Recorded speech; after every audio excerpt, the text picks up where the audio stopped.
Bonjour, dans cette vidéo, on parle de suites géométriques. Donc, c'est une partie du cours sur les suites qui prend place juste après les suites arithmétiques. Donc, on commence par une présentation. Qu'est-ce qu'une suite géométrique? Eh bien, c'est un ensemble de termes, par exemple U0, U1, U2, U3, U4, qui sont liés par un coefficient multiplicatif, qu'on appelle la raison, et qu'on note cette fois-ci plus petit r, mais Q.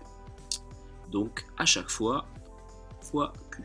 Un exemple donc, si dans U0 vous placez par exemple le 5 et que la raison c'est moins 2, vous obtenez 5 fois moins 2, moins 10, fois moins 2, 20, fois moins 2, moins 40, fois moins 2, 80, etc. On est en présence d'une suite géométrique. Donc comment on l'exprime sous forme récurrente, avec évidemment un terme, le premier, U0, ou alors éventuellement U1 ou U2, et puis donc la relation de récurrence suivante, U1 n plus 1 est égal à U1 n fois Q. Un petit exemple, si vous partez sur la dégradation du chlore dans de l'eau de piscine, son évaporation, admettons que ce soit une évaporation de 25% par jour. Dès qu'on a des pourcentages, on a une suite géométrique. Donc imaginez une baisse de 25% par jour. Imaginez également qu'on parte avec une piscine où on aurait mis 80 grammes de chlore. Comment faire pour avoir la quantité de chlore au bout du premier jour? Eh bien, pour avoir U1, on prend U0 qu'on va multiplier par une baisse de 0,25, ça se traduit par un coefficient égal à 0,75. Une baisse de 20%, on aurait multiplié par 0,80. Une baisse de 10% par 0,90. Une baisse de 40% par 0,60. Une baisse de 4% par 0,96 en revanche. Et pour tout ce qui est augmentation, une augmentation de 25%, c'est multiplié par 1,25. Donc en tout cas, ici, on se retrouve avec 80 fois 0,75 qui donne 60. Et si vous partez sur un U2, le deuxième jour, vous refaites U1 fois 0,75. Vous appliquez une baisse de 25%. Donc 60 fois 0,75 qui donne 45. 45 grammes le deuxième jour. Donc là, on est en présence d'une suite géométrique. Deuxième point, comment fait-on pour montrer qu'une suite est géométrique ou pas? Alors là, on a deux cas. Soit on est à peu près sûr que ça ne marche pas, et donc dans ce cas-là, on fait un essai et on utilise un contre-exemple, évidemment. Soit on est à peu près sûr que ça marche, ou alors dans le doute, eh bien on passe par l'algèbre et les calculs. Alors deux exemples. Première suite qu'on va étudier, c'est la suite UN qui est égale à n plus 1, le tout au carré, quel que soit n. Alors calculons quelques premiers termes. U0, 0 plus 1, ça fait 1 au carré, ça fait 1. U1, 1 plus 1, 2 au carré, ça fait 4. U2, 2 plus 1, 3 au carré, ça fait 9. Et donc, si on doit avoir un lien multiplicatif entre deux termes consécutifs de la suite, ça veut dire que quand on divise un terme de la suite par son prédécesseur, UN plus 1 divisé par UN, on doit retrouver normalement un nombre. Et ce nombre, c'est la raison Q. Or ici, on constate que entre U0 et U1, on fait x4, mais qu'entre U1 et 2, on ne fait pas x4, puisqu'on n'obtient pas 16. Comment faire pour présenter ça? On peut très bien s'intéresser au quotient U1 divisé par U0, qui ici fait 4 sur 1, c'est-à-dire 4, alors que le quotient U2 divisé par U1 fait ici 9 divisé par 4, c'est-à-dire 2,25. En tout cas, pas 1. Conclusion, UN n'est pas, entre parenthèses, n'est pas géométrique. Maintenant, comment faire pour prouver qu'une suite est géométrique? Intéressons-nous à la suite UN égale 2 multiplié par 3 puissance n. Alors dans ce cas-là, si elle est géométrique, il doit exister une raison. Cette raison, on la trouve en divisant un terme, mais n'importe lequel, un terme générique, par son prédécesseur. Donc on va s'intéresser à la quantité UN plus 1 divisé par UN. Donc je commence par écrire un, c'est-à-dire 2 fois 3 puissance n. Et que vaut un plus 1? 2 fois 3 puissance n plus 1. Ici, on se retrouve donc avec déjà des 2 qui vont partir, vu qu'on a des multiplications. Et 3 puissance n plus 1, c'est égal à 3 puissance n fois 3 puissance 1, c'est-à-dire 3, divisé par 3 puissance n. Encore une fois, les 3 puissance n vont partir, et on se retrouve avec un nombre 3 qui va être ma raison. Donc cette suite un est géométrique. De premier terme u0 égale, on pourrait calculer, 2 fois 3 puissance 0, c'est-à-dire 2 fois 1, c'est-à-dire 2, et de raison 3. En tout cas, celle-là est bien géométrique.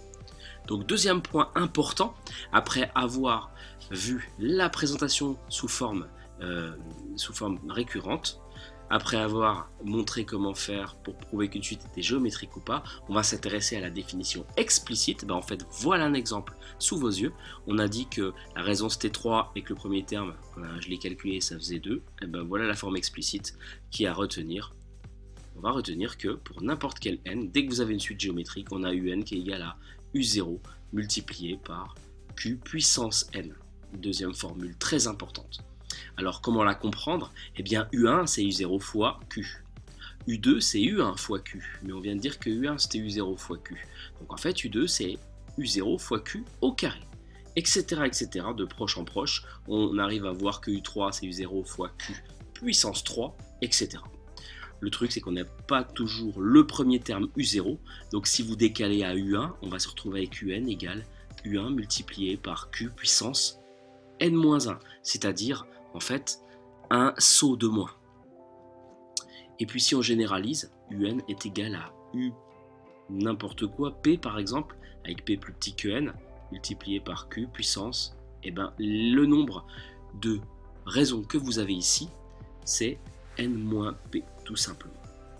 Donc voilà pour cette définition explicite. Pour revenir à mon exemple de chlore et de dégradation, on aurait ici directement un est égal à u0 fois q puissance n. On commence par poser une formule, c'est-à-dire u0 ça vaut 80 fois la raison c'est 0,75 puissance n. Quel est l'intérêt de cette formule? C'est qu'on peut calculer par exemple la quantité de chlore au bout de 10 jours. U10, ça vaut par exemple 80 fois 0,75 puissance 10, c'est-à-dire à peu près 4,5. Et on termine par la somme des n premiers termes, des n plus 1 plutôt, premiers termes d'une suite géométrique. Et on commence surtout par un premier cas, c'est le cas 1 plus q au carré plus q puissance 3 plus etc. plus q puissance n. Qu'on écrirait au passage somme des q puissance i pour 2.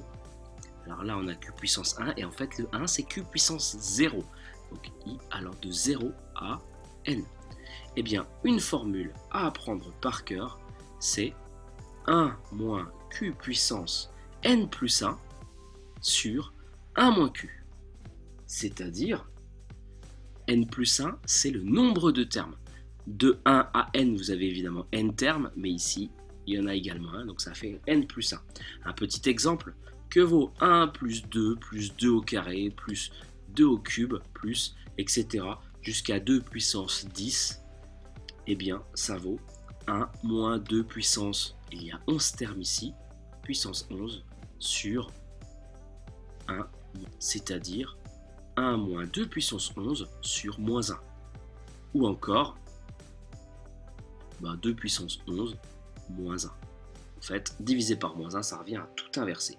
Et on trouve 2048 moins 1, c'est-à-dire 2047 pour ce petit exemple. Donc on arrive à calculer des sommes de suites géométriques. Ça, c'est la suite de raison 1, de raison 2 et de premier terme 1. Et donc on généralise à n'importe quelle suite géométrique de premier terme donné et de raison donnée. On appelle cette somme Sn. Alors Sn c'est la somme de U0, U1 jusqu'à Un. Donc elle compte n plus 1 terme. Et donc on part de U0 et on multiplie par 1 moins Q au dénominateur et 1 moins Q puissance n plus 1 terme, comme en dessus. Voilà pour cette formule. Petite remarque, on ne peut pas simplifier 1 moins q puissance n plus 1 avec 1 moins q. La puissance n plus 1 ne porte que sur q. Je termine avec mon exemple de chlore. Je voudrais calculer S4, c'est-à-dire la somme de U0 jusqu'à U4. Je pourrais toutes les 5 termes les calculer à la main. Et on va se contenter de la formule. Le premier terme, U0, c'était 80, pardon. Et on multiplie par 1 moins la raison, 0,75 puissance 5 sur 1 moins 0,75. Puis après, on arrange un petit peu les calculs. Je vous laisse terminer, mais 1 moins 0,75, ça fait 0,25. Et 80 divisé par 0,25, ça fait 320.